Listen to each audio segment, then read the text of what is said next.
Nesse vídeo aqui eu decidi analisar a carteira de investimentos do Thiago Nigro, Primo Rico, a carteira que ele está montando aí toda semana no seu novo quadro semanal. Nos dois últimos vídeos ele comprou uma ação e um fundo imobiliário que ninguém está vendo, e a cada novo vídeo, a cada semana, ele mostra o que ele está comprando com aportes semanais de R$1 milhão. E a gente decidiu gravar esse vídeo para responder algumas dúvidas como, olha, será que ele está investindo bem? O que a gente faria igual a ele? O que a gente faria de diferente dele? Por que a gente faria isso? Compraria os mesmos ativos?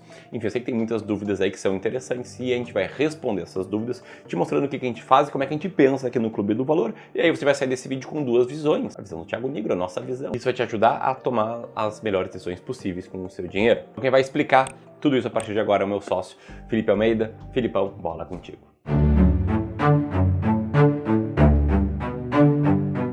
Vamos lá, e antes de mais nada, um disclaimer muito importante. O intuito desse vídeo é fazer uma análise de carteiras absolutamente sem pessoalidade, como se alguém estivesse chegando de novo no Clube do Valor e a gente fosse analisar a carteira das pessoas sem viés. Mas sobre o Thiago especificamente, ninguém tem absolutamente nenhuma dúvida mais que ele é um ótimo investidor, ele não chegou onde ele está à toa. E dois, o mercado financeiro é extremamente democrático e existem várias formas diferentes de investir e todo mundo pode ganhar dinheiro. Inclusive o nosso principal canal do YouTube, o Clube do Valor, que hoje conta com mais de 1 milhão de inscritos, começou lá atrás numa conversa entre o Ramiro e o Thiago Nigro, falando sobre o futuro da produção de conteúdo. O Ramiro ouviu muitos conselhos do Thiago Nigro para criar o canal. Então, boa parte do que vocês estão vendo aqui hoje do Clube do Valor veio dessa iniciativa que lá atrás foi fruto de uma conversa com o Thiago. E é por isso que a gente é muito grato por ele, ter uma relação de amizade muito positiva. Dito isso, vamos para a parte técnica de analisar a carteira do Thiago. Como sempre, a primeira coisa que a gente faz aqui é analisar a alocação macro dele, que nada mais é o peso de cada classe de ativos em porcentagem dentro de uma carteira. E aí, relembrando um pouquinho o quadro rumo ao bilhão que o Primo investia o capital dele de forma pública, a gente tinha algo mais diversificado parecido com isso aí. Só que esse último quadro foi desfeito quando o Thiago recebeu uma remuneração ali de 100 milhões de reais e decidiu pegar R$1 milhão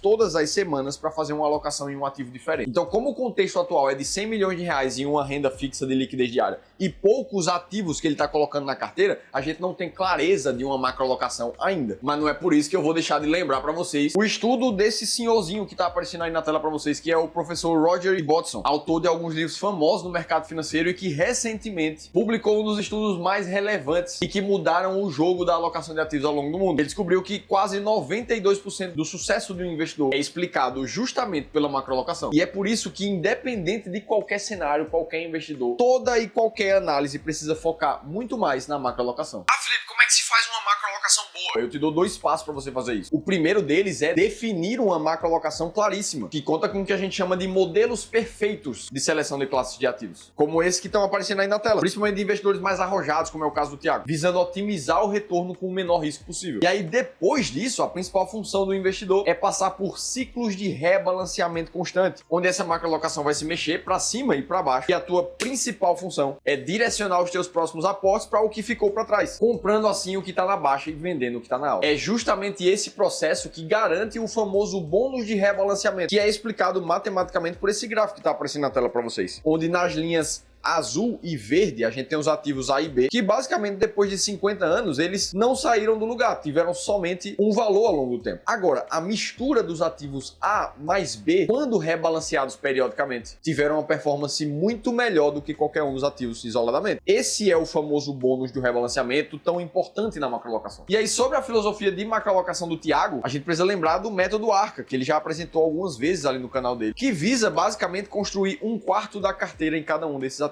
que está na tela para vocês. E o que parece é que o Thiago está se direcionando para essa alocação aqui novamente. Mas então, beleza, como a carteira é de 100 milhões e ele só alocou 4 milhões até agora, é óbvio que essa carteira vai ficando desbalanceada com o tempo. É como se você tivesse um patrimônio de R$1 milhão e você está alocando R$10 mil todos os meses. O primeiro aporte dele foi numa renda fixa, eu já vou te mostrar qual. Logo em seguida ele comprou uma parcela em cripto e Bitcoin.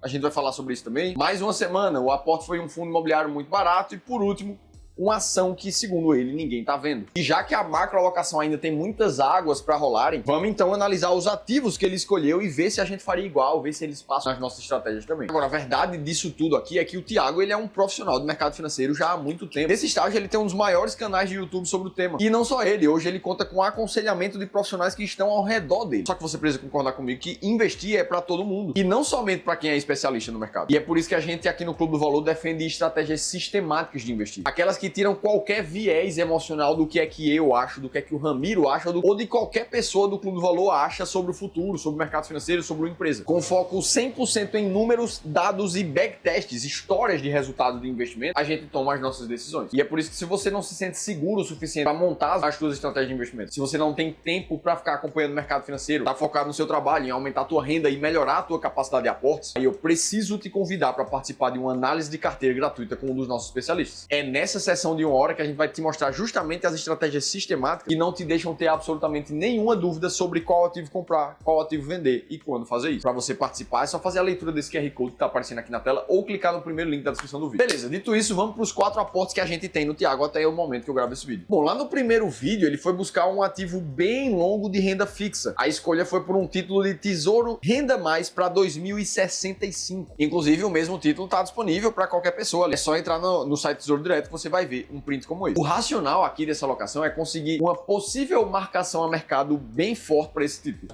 Se a taxa sobe 1%, você vai perder mais ou menos 15% a partir desse ponto. Se ela cai 1%, vai se valorizar 22%, 23%. Ora, como esses títulos aqui já estão na máxima de rentabilidade histórica, IPCA mais 7,5 quase, é muito difícil imaginar um cenário onde as taxas vão continuar subindo muito, e é por isso que a possibilidade da marcação a mercado ser positiva nos próximos meses e anos é maior do que ser negativa. Agora, em compensação, se o ambiente fiscal do Brasil continuar se deteriorando, a gente vai sim ver taxas como IPCA mais 8, IPCA mais 9, IPCA mais 10. Nesse cenário, o título que o Thiago comprou pode se desvalorizar de forma muito intensa. A gente tá falando de 40%, 50%, 60% de desvalorização aqui. Ou seja, essa renda fixa específica que ele escolheu, ela carrega 2 riscos muito grandes. O primeiro deles é a volatilidade. Um título do Tesouro, quanto mais longo ele tem de prazo de vencimento, mais ele vai sofrer com a volatilidade ao longo do percurso. Risco número 2, o prazo dela é muito longo. Se a gente entra aqui no site do Tesouro para ver o histórico do preço desse título ao longo dos últimos 2 anos, exatamente o Tesouro Renda Mais 2065, o que a gente vai ver é que esse título chegou a valer R$300, mais ou menos ali, no final de 2023, e nesse momento ele tá valendo cerca de R$144. Ou seja, a gente tá falando de uma desvalorização de mais de 50% nesse período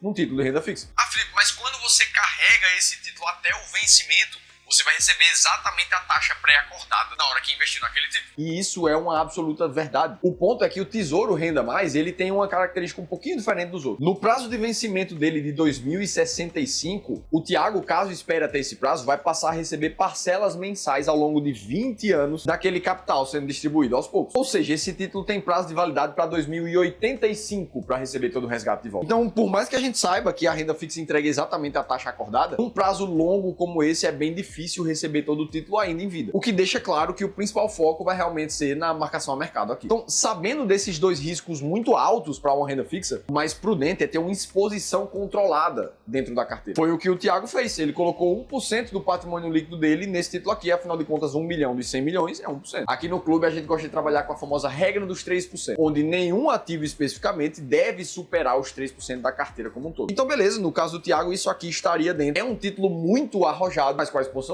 certa pode fazer sentido. No segundo vídeo, o aporte do Thiago foi em Bitcoin. O Thiago comprou um Bitcoin inteiro e passou a ser o que se chama de whole coiner, a pessoa que possui uma fração inteira do Bitcoin. Na primeira parte do aporte, ele fez ali uns 577 mil de aporte. Tô, 100%.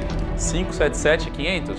577,500 exatos, para um BTC cheio. Me passa então os dados aí pra eu transferir. Tá bom, e eu mando pra sua conta aqui mesmo pra gente? Posso te passar amanhã? Por ver só se eu mando pra Hard Wallet ou se eu te mando pra passar pra conta aí direto? Tá bom, tá guardado aqui já na conta. Tá bom, segura pra mim aí, já vou fazer a transferência agora já. Tá? Ou seja, uma parcela bem pequena da carteira atualmente, também cerca de 0,5%. Só que o próprio Thiago já deixou claro aqui a intenção de aumentar essa parcela com o tempo. É, a minha cabeça é de 2 a 10, sabe? Eu sempre fiquei nisso. Mas aí, cara, você vender, vai enterrar, enterrei, e aí agora tem que buscar lá na lua, né?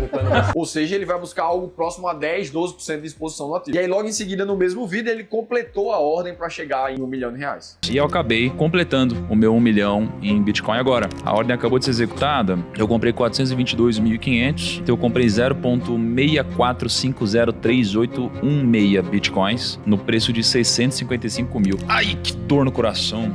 Mas é isso, né? Agora temos 1% da carteira em Bitcoin. Na verdade, um pouquinho mais, difícil. E aí, bom, seguindo o mesmo viés da regra dos 3% que eu acabei de falar, do nosso ponto de vista, a intenção do Thiago é ter uma concentração muito grande em um ativo de risco muito alto. E como a gente sabe que no mercado financeiro, geralmente, o ativo de maior risco, ele tem o maior potencial de retorno. Ora, imagina que você tem ali 3% da tua carteira no Bitcoin. Se acontecer os cenários positivos que as pessoas projetam e esse ativo multiplicar por 10 vezes, a gente tá falando que 3% vai virar 30% da tua carteira. Agora, se esse ativo vier a perder todo o valor e for para zero, ora, você vai perder 3% da tua alocação. E aí, isso aqui não vai te tirar do jogo. Em compensação, alocações de 10, 15, 20% da tua carteira, se elas forem todas pro zero, isso aí vai te machucar muito mais como investidor. E aí, para falar sobre Bitcoin especificamente, a gente tem um vídeo só para isso, para demonstrar e provar a nossa opinião. Eu vou deixar aqui do lado para quem quiser clicar e assistir no final desse. Mas por enquanto a exposição do Thiago tá bem controlada na carteira. Beleza, no próximo vídeo, o terceiro aporte foi um fundo imobiliário. Mas uma dúvida nos resta. Temos vários fundos imobiliários para escolher. Qual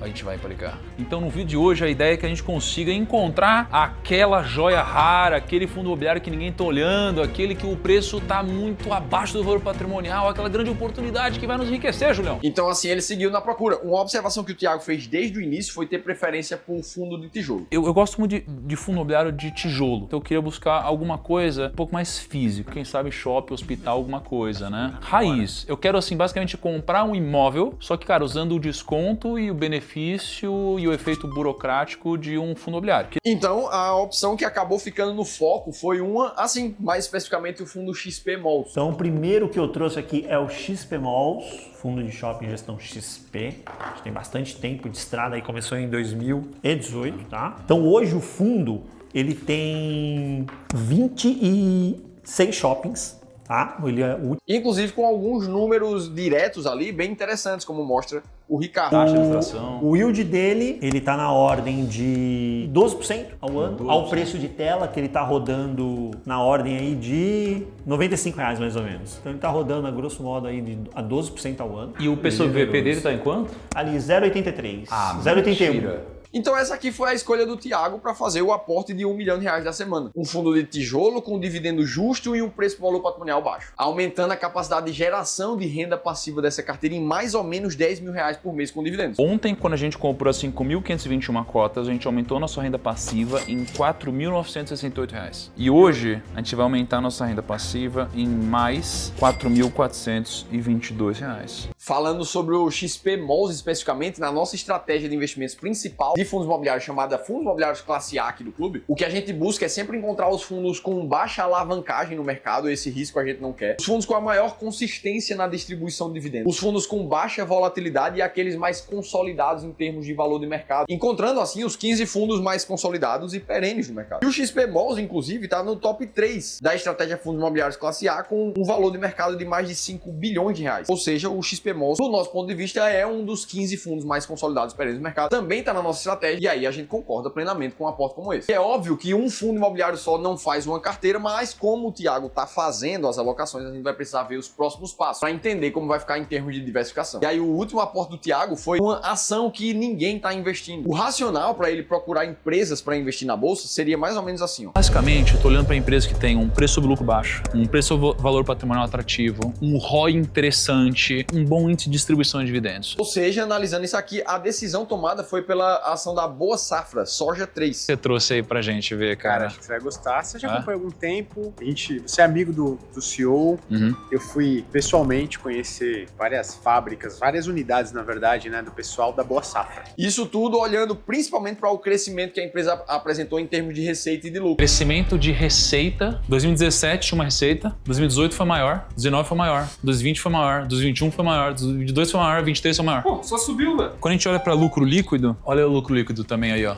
Ela só aumentou também. Então é difícil encontrar uma empresa com growth desse tamanho. Então assim, com o foco de pegar uma possível valorização nos próximos anos, principalmente esperando uma safra recorde para esse ano 2025, o Thiago seguiu a tese ali e colocou mais R$1 milhão nessa empresa. Aqui no clube, uma das nossas estratégias sistemáticas para encontrar as ações mais baratas da bolsa. Seleciona de forma matemática 20 empresas que estão dentro das mais descontadas de longe. Inclusive, como esse processo é 100% formado baseado em dados, a gente não fica preso a empresas que a gente gosta ou que a gente acha que vão ter uma boa projeção do futuro. futuro. E muitas vezes acontece dessas empresas serem aquelas que ninguém tá querendo, ninguém tá gostando, ninguém tá vendo. E é justamente por isso que elas ficam muito baratas. Será que a soja 3 está dentro das 20 empresas mais baratas da bolsa? E é interessante a gente observar, afinal de contas, investir com essa estratégia das 20 empresas mais baratas da bolsa nos últimos 20 anos teve uma performance de 5 vezes mais do que o próprio índice Ibovespa e do que quem investiu em ações caras aqui no Brasil. Inclusive, se você quiser conhecer mais sobre a estratégia das ações mais baratas da bolsa, como não é o foco do vídeo, eu vou te deixar um e-book gratuito que a gente escreveu te mostrando detalhes de como essa estratégia foi criada e te contando, inclusive, 10 empresas que estão extremamente baratas no final desse e-book. Para você baixar gratuitamente, é só clicar aqui em cima ou no segundo link da descrição do vídeo. Quando a gente vai olhar para o caso da Boa Safra de forma específica, nos números que são mais importantes para a estratégia, a gente encontra uma geração de caixa medida pelo EBIT de 184 milhões nos últimos 12 meses. E aí, quando a gente compara com o valor de firma da empresa, em cerca de 1,4 bilhão, a gente entende que o earning yield da soja 3, ela está muito baixa nesse momento. Ou seja, a geração de caixa dela comparada com o valor que ela tem de mercado é muito baixo. Isso faz com que ela seja uma empresa muito cara quando comparada com algumas outras opções da bolsa. Então, para nós, em termos de preço de ativo, existem empresas mais interessantes nesse momento. E aí, olhando o panorama geral, o fato é que a carteira do Thiago teve apenas 4% da sua alocação feita. Não tem como a gente avaliar uma macroalocação aqui. O que a gente pode é, juntos, a partir daqui, entender os critérios que fizeram ele escolher cada uma dessas alocações. E te dizer lá no fim o que é que a gente pensa de cada uma delas. Inclusive, a série criada pelo Primo Rico ficou muito legal. Eu sugiro que você assista todos os vídeos lá no canal dele. E se você gostou dessa nossa ideia de avaliar juntos esses aportes, me conta aqui embaixo, porque daí a gente vai entender se faz sentido continuar fazendo essas análises de aporte por aqui. Por fim, me conta você o que é que você acha da carteira do Thiago aqui nos comentários e eu vou estar te esperando no próximo vídeo.